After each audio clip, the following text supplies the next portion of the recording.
Hi, everyone. You're listening to episode 656 of the People Behind the Science podcast. This week, we are looking forward to revisiting our conversation with Dr. Stanley Maloy, originally released on August 28th of 2015. Listeners, Stanley is a biologist who has been working to develop novel vaccines and antimicrobial compounds. Beyond his academic research, Stanley has been involved in business and entrepreneurship throughout his career, from founding his first company with his brother as an undergraduate student to multiple roles for various agricultural, pharmaceutical, and biotech companies over the years. Stanley is also a dedicated science communicator and educator, and he shares more about his work and his life in this interview. So get ready to get inspired in this episode of People Behind the Science.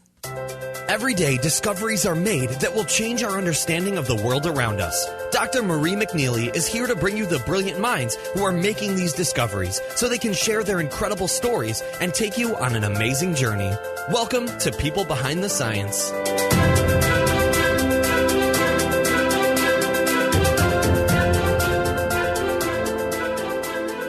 Hello, everyone, and welcome to another episode of People Behind the Science. Listeners, I am excited to be here today with Dr. Stanley Maloy. So, Stanley, welcome to our show. How are you? I'm well. Thank you very much, Marie. Well, thank you for joining us. We are excited to chat with you today. And I'm going to start off by introducing our listeners to you with just a little bit of background information. So, listeners, Stanley is Dean of the College of Sciences, Associate Director of the Center for Microbial Sciences, and Professor in Biology at San Diego State University. He received his Ph.D. in Molecular Biology and Biochemistry from the University of California, Irvine, and conducted postdoctoral research in genetics at the University of Utah. Stanley then served on the faculty at the University of Illinois, Urbana-Champaign for about 18 years before accepting a position where he is today at San Diego State. Stanley is a former president of the American Society for Microbiology. He has authored several books on microbial genetics, and he has been widely recognized for his excellence in teaching. And listeners, Stanley is here with us today to tell us about his experiences in life and science. So, Stanley, we are going to ask you lots of questions today, and we want to get to know you, both as a scientist, but also as a person. So can you start us off by telling us what you like to do when you're not doing science? Well, that's a tough question because I think science is always swimming around in my brain. Once you become a scientist, you think of almost everything as an experiment. So I love all types of things, but I always involve science in some way. I love to travel, but I almost always travel because there's interesting science somewhere in the world. I love to read, but everything I read somehow influences the way I think about science. I love to hike, and I love everything about the ocean, but it's one of those places where you can get away and your brain can think more openly. So I guess my wife would say that I'm always thinking about science. I like it. Well, some people would say that's very sad, but that's me. Well, hey, I'm a little bit nerdy myself, so no worries. I know when I'm in the kitchen, I feel like a chemist, throwing everything together. And definitely when you're going out for a walk, enjoying nature and appreciating it. And I think when you know more about things, you can appreciate them even more. So very cool. Absolutely. And cooking is another thing I actually love to do as well. But just like you, to me, cooking is like doing chemistry experiments. Right. Will it succeed at this temperature, or do you have to make it higher? Yeah, right. Well, Stanley, fantastic to hear about your quote-unquote life outside of science. And it sounds like science, you're absolutely right, kind of flows through the elements of your everyday life. So it's hard to separate the two sometimes. So can you tell us, though, what keeps you occupied at work in the lab? My lab is doing a few things now. Science in my lab has evolved over time. We're not doing the same thing that we started doing some years ago. My students have always dragged me in new directions, which I find fun and exciting. Right now in my lab, we're working on a new approach for delivering vaccines that we think can really help in the development of a few new types of vaccines. So far, we only know that it works well in mice. We don't know about humans. And some new approaches for developing antibiotics, done in collaboration with biotech industry. Gotcha. So I find the work in the lab at the university coupled with the work in the biotech industry to be really a very exciting and different ways of looking at the same types of problems.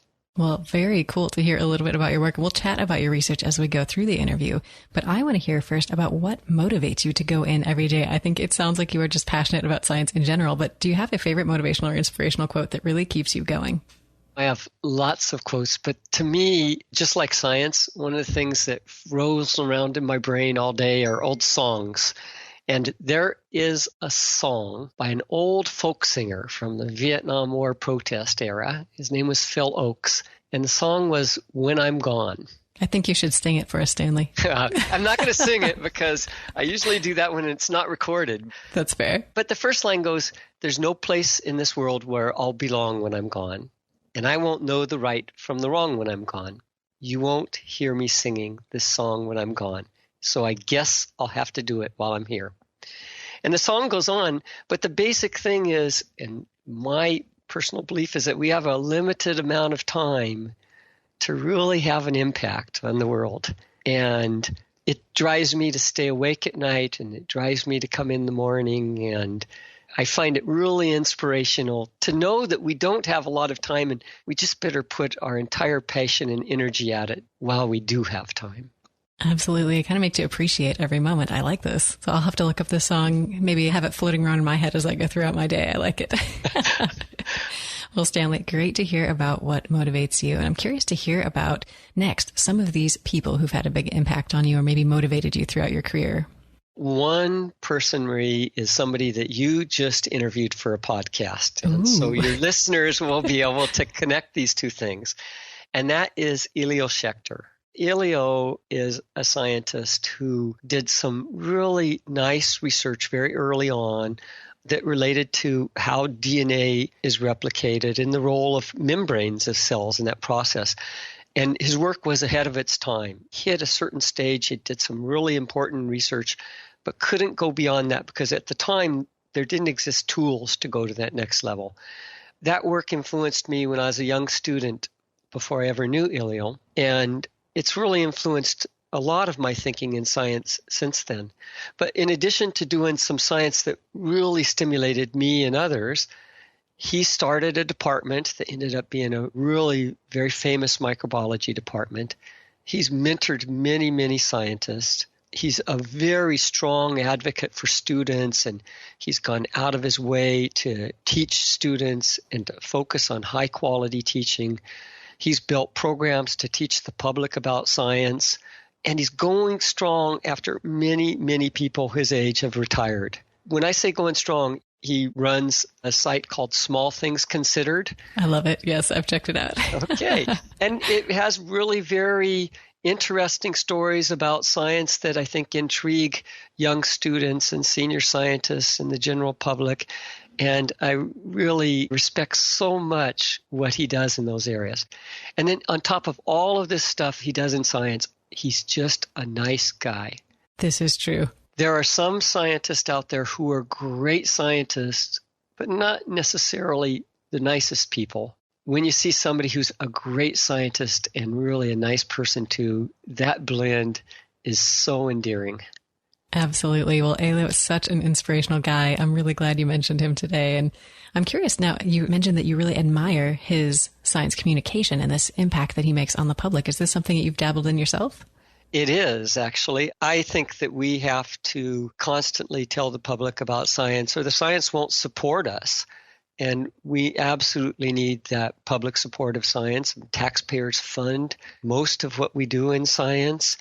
And ultimately, there is the genuine hope that the things we do will come back and provide benefits to society. And I think that keeping the public aware of what's going on is really a key thing for us.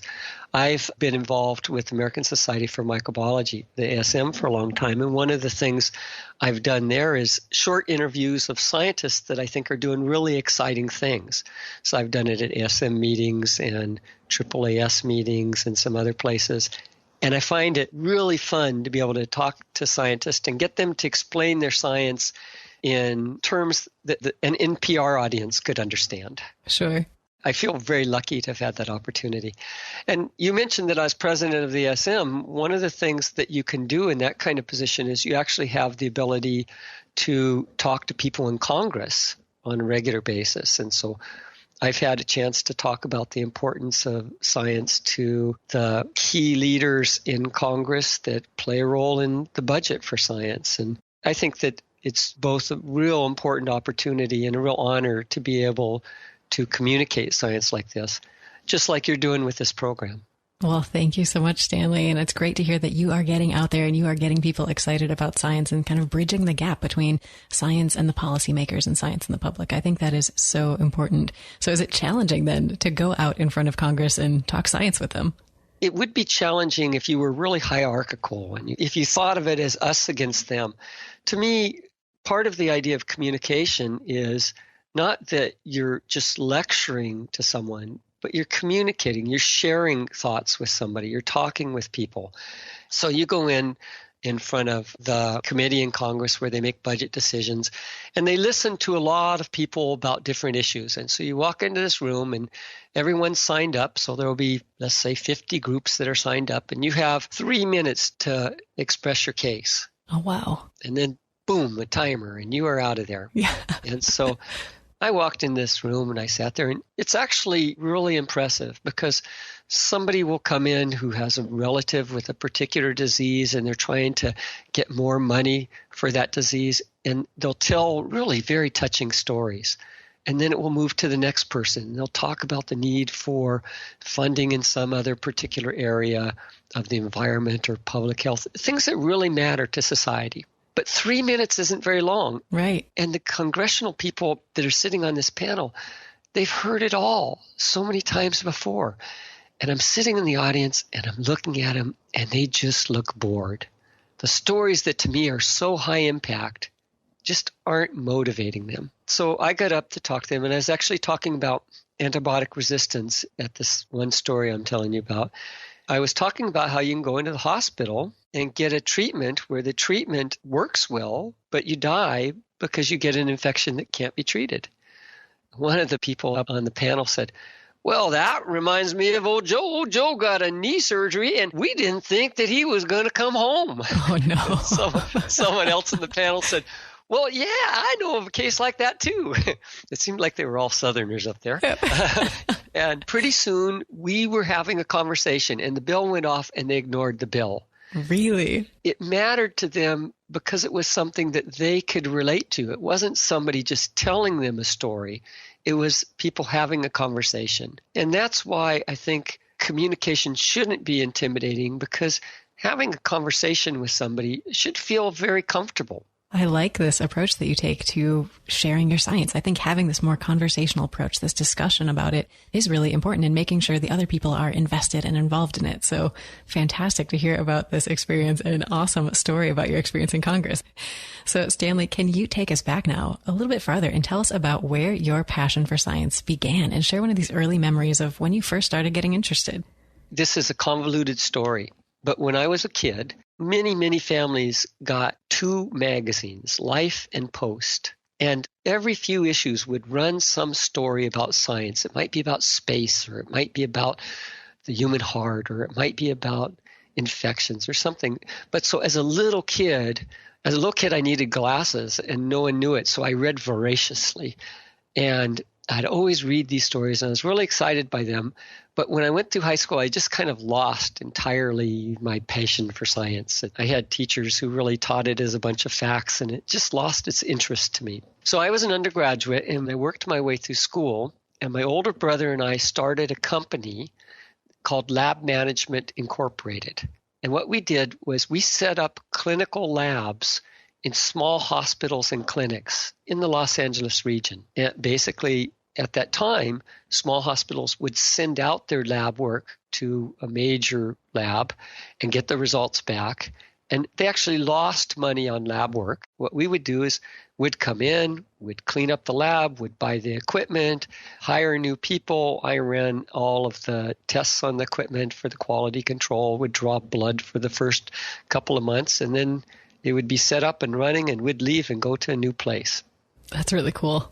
I could do this because my older brother became certified when he was in the military during Vietnam. And so he was the one with the certification, and I was the one that did all the grunt work. Mm-hmm. And I used to go to work every morning at 4 a.m., work till 8 a.m., and then jump on my motorcycle and drive off to college. Wow. This company was going really well. We were making money, so we were going to go further on this.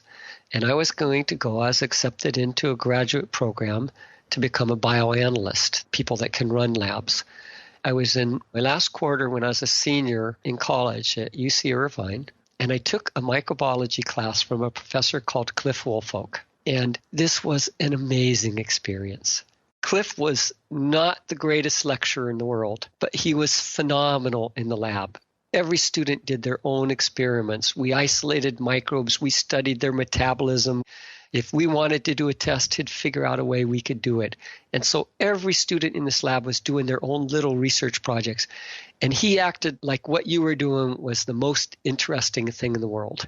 And I said to myself, this is what I got to do for a lifetime. So I told my brother I wasn't going to go on with this company. I went off and I got a master's in microbiology at Long Beach State, and then went back and got a Ph.D. in molecular biology and biochemistry at UC Irvine. So I worked in microbiology. I worked on a research project that told me I needed to understand more biochemistry because I couldn't fully answer the question, which is why I went to the Ph.D. program of biochemistry. And then I discovered, well, I really need genetics to be able to answer this question. So I did a postdoc in genetics at the University of Utah. It's kind of a weird progress through this train of events till I became an assistant professor. But there were 3 other things that really were influential in my career. Before I left graduate school, I took one of the advanced intensive summer courses in advanced bacterial genetics at Cold Spring Harbor Laboratory. Have you ever done anything at Cold Spring Harbor, Marie? I have not, but I have heard phenomenal things about it. Cold Spring Harbor is an amazing place. This course, I was thrown in together with, there were 3 instructors for 16 students. Other people in the course were professors who were important, had made big discoveries, and postdocs. And it was like being a kid in a candy store. It was an amazing experience. And that experience led ultimately later in my career to me teaching in that course.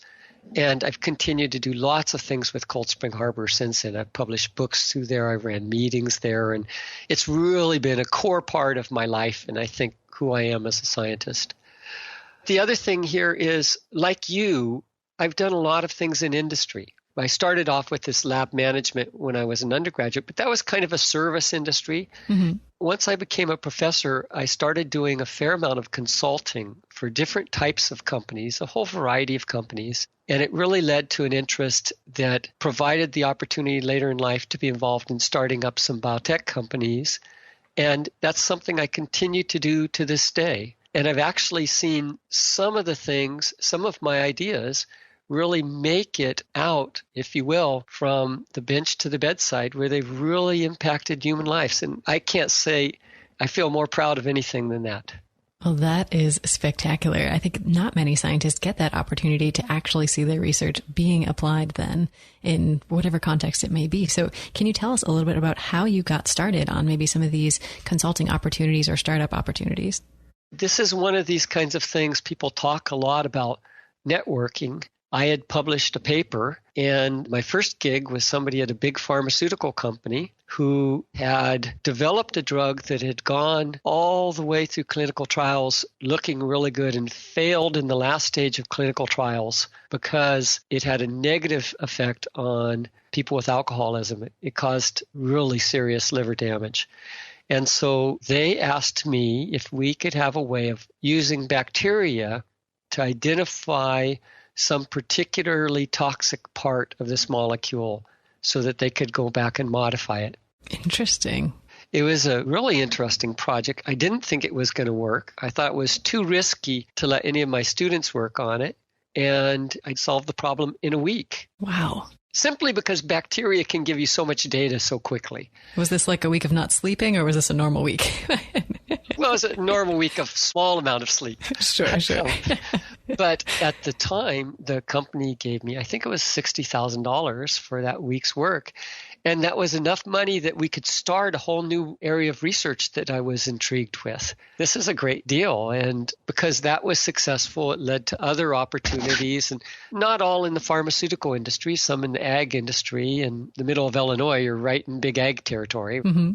So it's kind of a matter of knowing people. And once you know somebody and you've done something successful, then they introduce you to somebody else, and it kind of snowballs. This is one of these pieces of advice that I think everyone gives you is network, but it is so successful. It is such a great piece of advice. I think I know so many people who have benefited from it. So fantastic story that you've shared with myself and our listeners today. And I think we've talked about your journey a little bit and heard about how you got to where you are today. But I'm curious now to hear about one of these projects that you're working on, Stanley, that you are just so excited about being a part of today. One of the projects that we are working very hard on is to develop what are called narrow spectrum antibiotics. I'm really excited about this because first, I think science in general is at the tip of the iceberg in understanding this, and I think it'll have a tremendous impact on people, in particular people in the prime of their lives. So here's the basic idea. Right now, if you get some infection and you go into your physician, they will typically give you what's called a broad spectrum antibiotic. That is something that kills a lot of different kinds of bacteria. Sure. It's really important that they use these broad spectrum antibiotics right now because you don't know what may be causing the infection and you want to stop it as quickly as possible. The difficulty is that these broad spectrum antibiotics, in the process of killing those pathogens, they kill many of the bacteria that are in and on our body that are very important for us, our normal microbiota, if you will. Mm-hmm. And that can result in very, very long-term serious problems. There's some evidence that children who are treated with antibiotics early in life have more problems with obesity and with asthma. That's mainly epidemiological evidence. But there's also real clear evidence that treatment with these broad-spectrum antibiotics results in infections with an organism called Clostridium difficile, C. diff in the public parlance. And that can cause people to have very serious GI problems that last for months and years and extremely painful and debilitating. So if we had good ways of very quickly identifying the culprit, now instead of an antibiotic that kills everything, if we could have a very targeted antibiotic that only hits a particular kind of bacterium, then we could avoid all of those other problems while still saving people from these infections. Mm-hmm. Here's an example. Salmonella, when it causes an infection, it's in our gut. And in our gut, there's a number of other bacteria, some types of E. coli that are really important for our health. And those E. coli are similar to the salmonella as far as presence of an antibiotic occurs. So when you treat with an antibiotic, you kill the salmonella, you would kill those E. coli too. That's a serious problem. So we're working on developing approaches that use genomics, comparative genomics, and use metagenomics, looking at the genomes of all of these different organisms that are part of our normal microbiota, to develop types of antimicrobials that will hit one organism and not close relatives.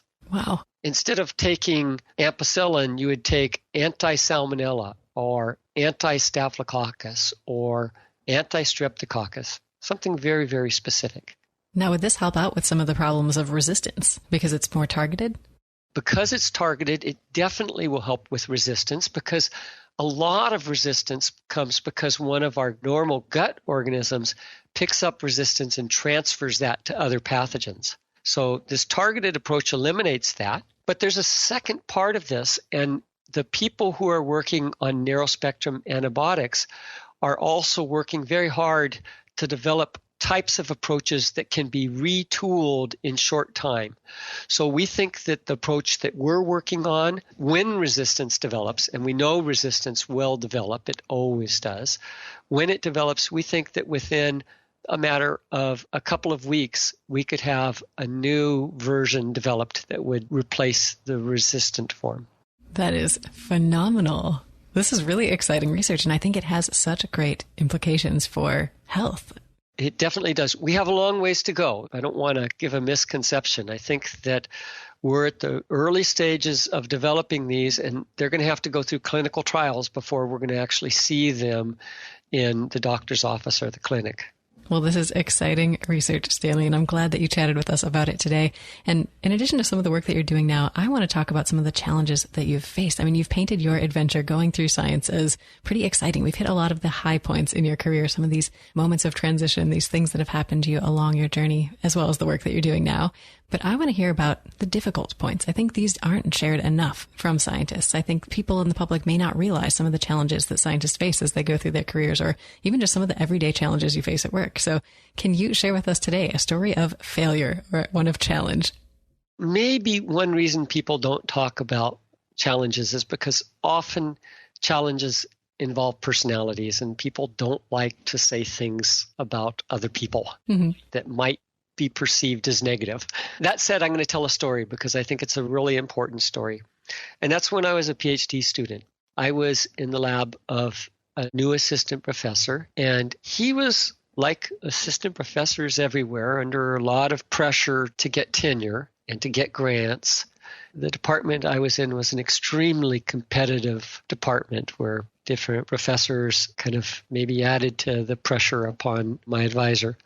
By the way, my advisor did get tenure later. Oh, good. There's a happy ending. Yeah.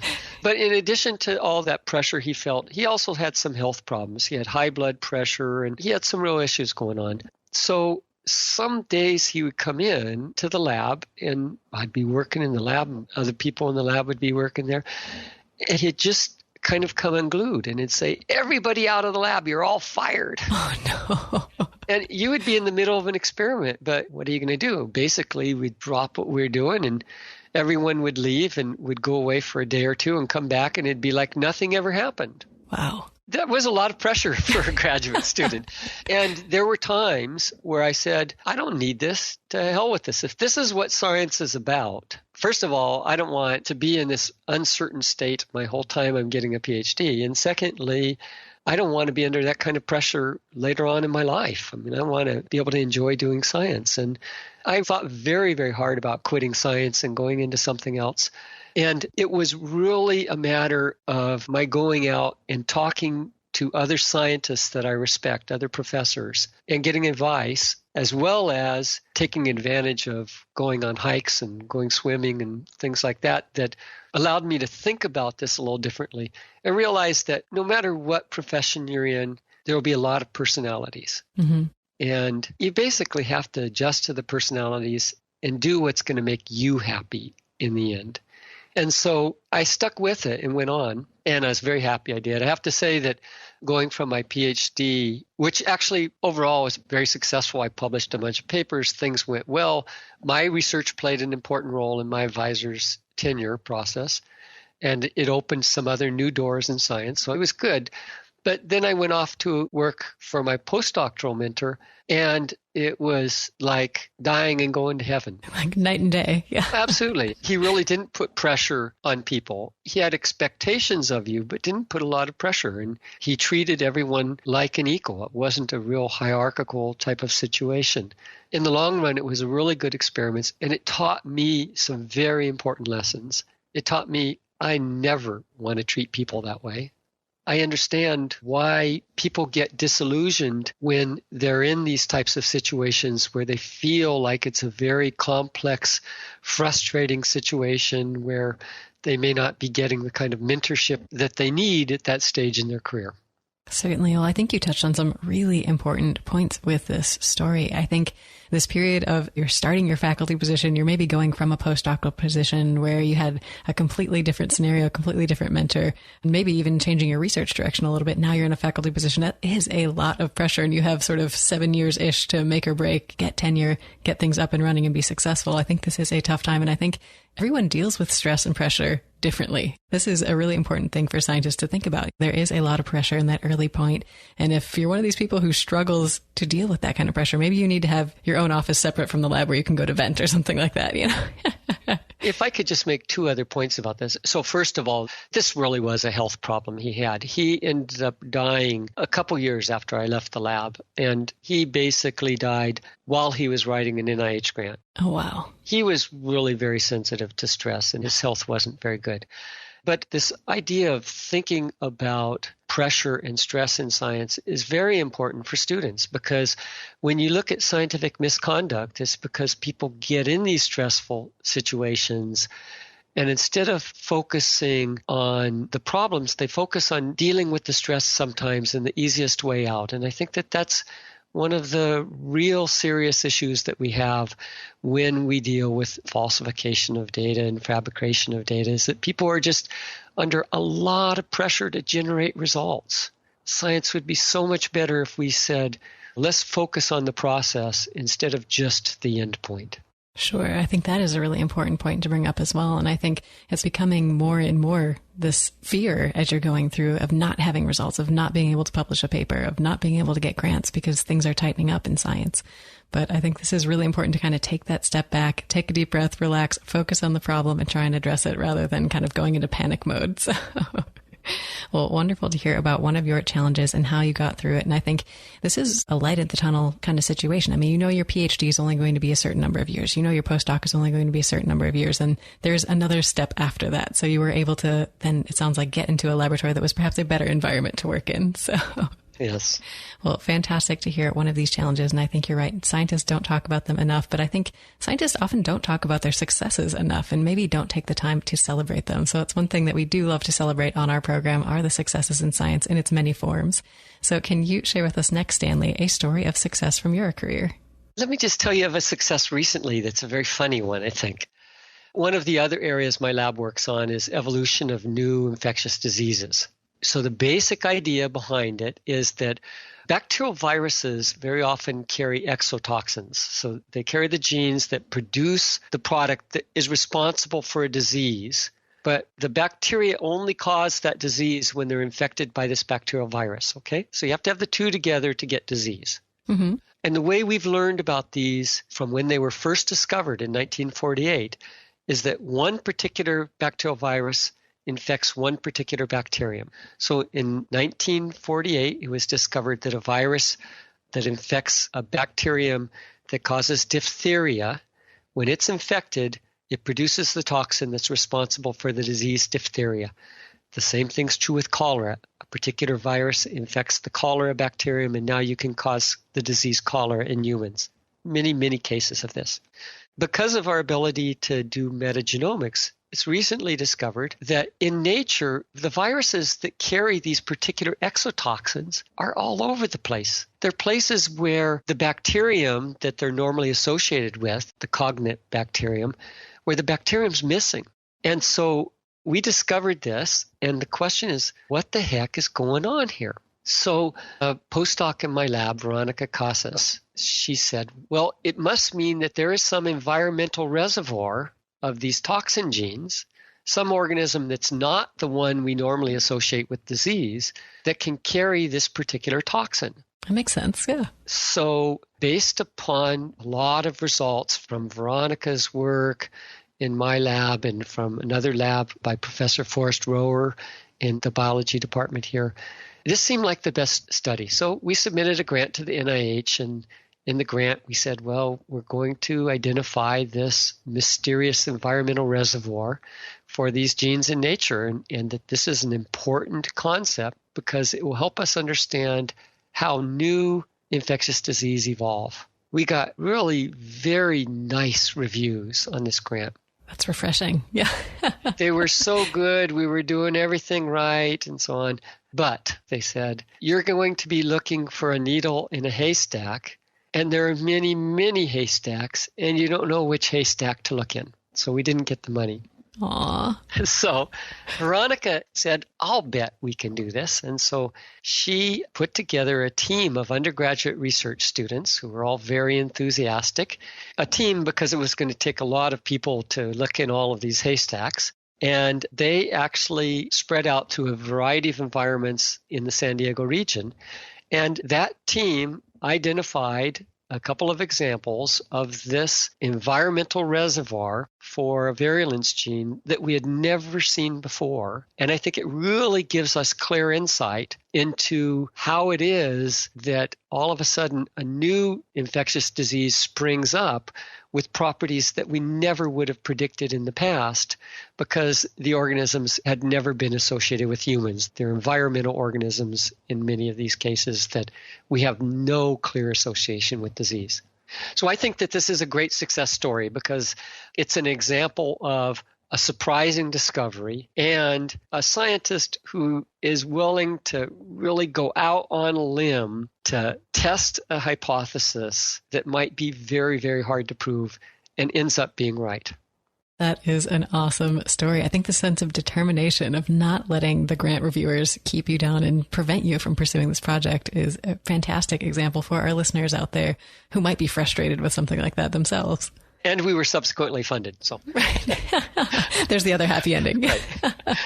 Well, congratulations on this success. I think this is a fantastic example of success in science for all the reasons that you mentioned. The exciting new discovery, the surprising answer to the question, and just being able to go out there and get an answer that people didn't think you could do.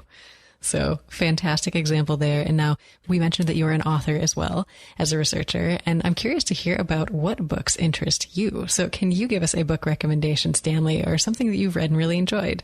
Can I give you a few books instead of just one? Absolutely. All right. So I really believe very strongly in scientific communication, as we discussed earlier. And there are two books on scientific communication that I think every scientist should read. One is Merchants of Doubt by Naomi Oreskes and Eric Conway. This book really talks about how sometimes skepticism against science is really built by people who are convoluting the science instead of really looking carefully at the science. I think it's a very powerful book. It ties into issues related to regulations against smoking, to acid rain, to climate science. Really powerful book. Another book that relates to scientific communication that I think is really a fun, great book to read is Don't Be Such a Scientist by Randy Olson. I've heard of this one. I have not read it yet, but I've heard of it. Okay. I'm a sucker for reading books on scientific communication. And basically, the idea here is that if you're communicating with the public, don't get so hung up on all of the caveats and all of the jargon that you would use if you're talking to a colleague directly in your area of science. And Randy does a great job of giving examples of this. It's a book that's very readable and fun. Great recommendations. Did you have any others you wanted to add to the list? I do. One of them is a very short book that if you work in any situation where you have to manage people, I think is worth reading. It's called The New 1 Minute Manager by Ken Blanchard. And it will take you about 2 hours to read. Awesome. A little more than 1 minute, but... Well, 1 minute is the application of being a manager. Gotcha. Let me just leave one more. And this is an old book. It's the non-science book on the list. It's a book of poetry by Lawrence Ferlinghetti, A Coney Island of the Mind. My favorite book of poetry of all time. What'd you like about it? Lawrence Ferlinghetti was one of the beat poets that was in San Francisco in the 50s. And if you do science and you write about science a lot, you really understand the importance of how you put words together to make a phrase or make a sentence to convey a point. And in his poetry, the words are put together in such a tight and interesting way that the poems not only are good because of the imagery that they generate, but the simple way the words are laid on the page is really nice for anyone who loves language and words. Well, wonderful recommendation. And I know there is a bit of an art to writing for science as well, which I don't think I appreciated until I was in grad school trying to write papers and grants and things. So fantastic recommendations. We'll put them out on our website for our listeners. And I'm really glad you brought up this 1 Minute Manager book, because I think this is something that a lot of people don't realize when you're going into perhaps the traditional academic track to become a faculty member. You're training to be a manager at some point down the line without really getting explicit training. So this sounds like a great resource for people who might be going down that path. Absolutely. Well, wonderful to talk about books. I always like to add more to our reading list on our website. And in addition to talking about some of the work that you've done, I'd like to talk about some of the places that you've been, Stanley. I think as a scientist, you get a lot of great opportunities to travel to see the world. So can you share a story with us of one of your favorite travel experiences for science? As you say, the wonderful thing about science is you travel so many places. And when you get there, you know people and you have something in common with them. It really is exciting. But I mentioned earlier Cold Spring Harbor Laboratory. Let me just tell you, of all of the places in the world of science, that is the place I love the best. Really? It's like a little haven for scientists. It's like a utopia. You can do science 24/7. You have a dorm and there's somebody who makes your bed. They make 3 meals a day for you. There's always exciting scientists around and coming through to talk to, and ideas are rampant. It's such an exciting, fun place. I felt that way since I was a student, and I still feel that way every time I go back there, which is at least once a year. This sounds like a wonderful place. It must be hard to drag scientists out of there. They probably don't want to leave. Well, not everyone likes the 24/7 intensity, but I love it. Gotcha. So have you been able to go lately? I was there about a year ago, and I'm going back again in the spring.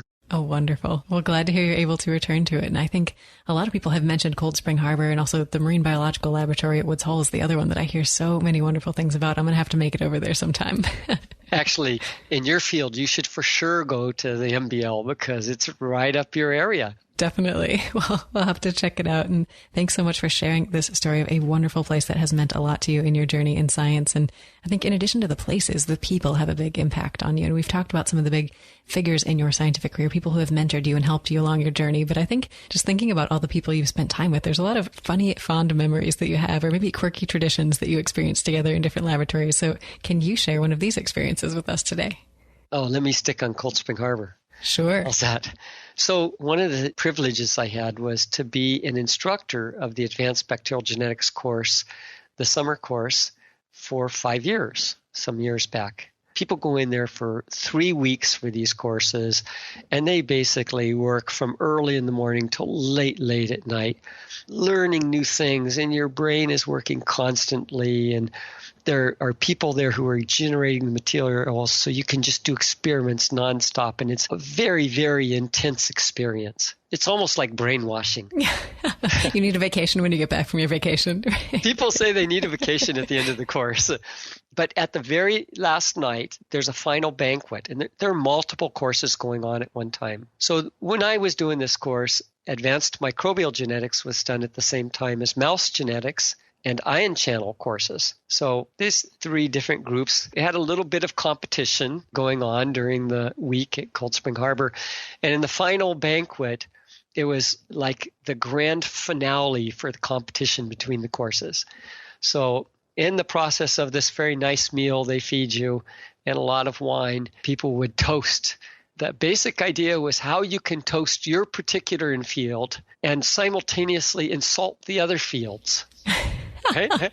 It's all good humor, but it really leads to a lot of eloquent discussions. And I think in the end, in the process of trying to insult the other fields, people learn a tremendous amount of respect for the different fields.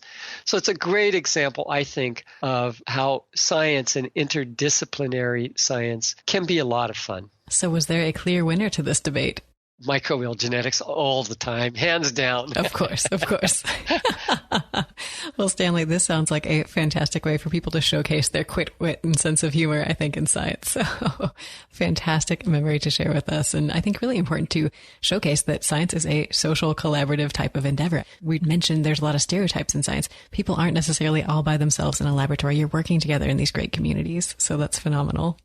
And now I'm curious, we've talked about your work a little bit, Stanley, and some of the problems that you're working to solve, but I want to know, if we gave you everything, if we gave you all the funding and staff, technology, feasibility that you would ever need, what is the one question that you would want to tackle first? I mentioned earlier that we've identified these reservoirs of exotoxin genes in the environment and hosts for them. So we know how evolution of a new pathogen might happen. We know the raw materials are there. I would love to be able to see it actually happen. So we're now talking about something that is going to be a very rare event. And I'm not talking about reconstructing it. I want to see it while it happens.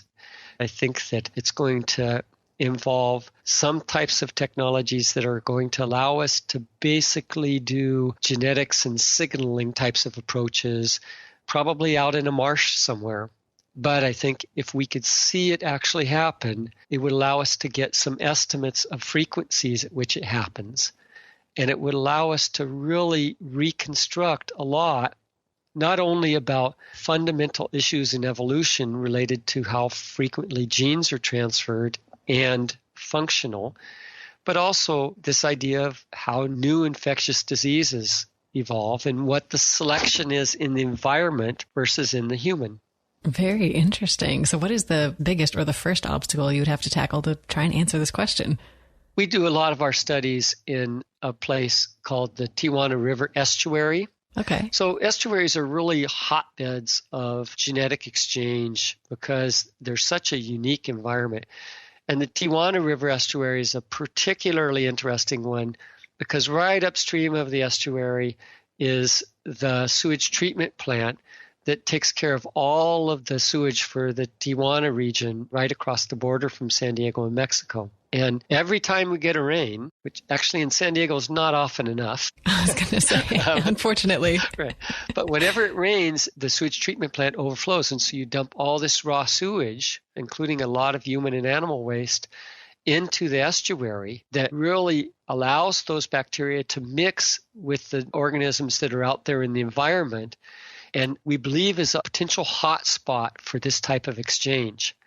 But if you think of how big the estuary is and how rare these events might be, then you have to have a real powerful way of detecting the change in events. And so we have thought very hard about signaling concepts that would allow a nano-radio signal to indicate when a particular gene has moved from one organism to another and stayed stable in the second organism. And right now it's kind of science fiction, but that's the type of thing I believe we need to really answer this question. So cool. I think you're right. This is not something an army of students could really tackle wading through this estuary. Right. But if you gave me enough money, I'd figure out a way. Absolutely. Well, Stanley, this is a phenomenal question to answer, and I like that you sort of have a plan for the approach to tackle it. That's phenomenal. So we've talked a little bit about your research, some of these big questions that you want to answer, and I think it's fun to talk about these big questions with your colleagues, with the people that you work with, and I think these people are also a great source of advice, and as you go through your career, you get tons of advice as a scientist. Is there one piece of advice that really stands out in your mind, though, as the best piece of advice you ever received? One of the pieces of advice that's influenced me in everything I do is something my dad told me when I was a kid. I think for some reason I was saying something about somebody who had not a very good job. And I was saying, oh man, I would never want to do that. I don't know how anyone does that. I think I must have been somewhere around 5 or 6. Mm-hmm. My dad said, for the world to work, there have to be people doing all of these jobs. And the really important thing is that it doesn't matter what your job is, as long as you take pride in it and you do the best you can, you'll have something that you can really enjoy and feel like you made a difference. And we were talking about somebody else in a different job. I believe at the time I was talking about people in a trash truck. But it really impressed me and made me think that it doesn't matter what somebody's title is. It really matters what they're doing. And because of that, I've really never felt very hierarchical. I've always felt that everyone has the potential and you need to respect people for everything that they do. It doesn't matter if somebody is a full professor, what they're doing is not more important than the technician or, in fact, the custodian who cleans up the lab. It's all of us working together as a team that makes it work. Absolutely. Very well said, Stanley. I think this is a really important lesson for a lot of people to learn along the way, especially people who might be feeling like they're pushed to a certain career because that's quote unquote a better job or a better career path or a better thing to do in science. I think this level playing field idea is really important. I think all jobs are equal. You want to find something that's going to make you happy, something that you can do well, regardless of what that might be. So fantastic message to leave our listeners with. Is there any other piece of advice or any other last note of inspiration that you would like to end our interview on today, Stanley? I guess I'd say, to me, science is amazing because it's so much fun intellectually, and because what we do can really have an impact on the world. I feel so lucky to be in a situation where I can be a part of this. I just think science is great. I'm tremendously passionate about science. Well, I think that passion comes through and has come through during our whole conversation, Stanley. So thank you for sharing your passion with us. Can you tell now our listeners how they can reach out if they want to learn more about you and the work that you do? I'd suggest that you send me an email. My email address is smalloy@mail.sdsu.edu. Perfect. Well, listeners, definitely reach out if you have any questions for Stanley. And Stanley, thank you so much for joining us today and sharing some of your story. Thank you very much, Marie. Well, it was a pleasure to chat with you. And listeners, as always, a pleasure to have you join us. We'll see you next time on another episode of People Behind the Science. Your voyage to the lives of today's exceptional scientists has just begun. You can find everything we talked about today, including our guests' favorite books, biographies, photos, and more, when you visit us at www.peoplebehindthescience.com. I look forward to seeing you next time on People Behind the Science.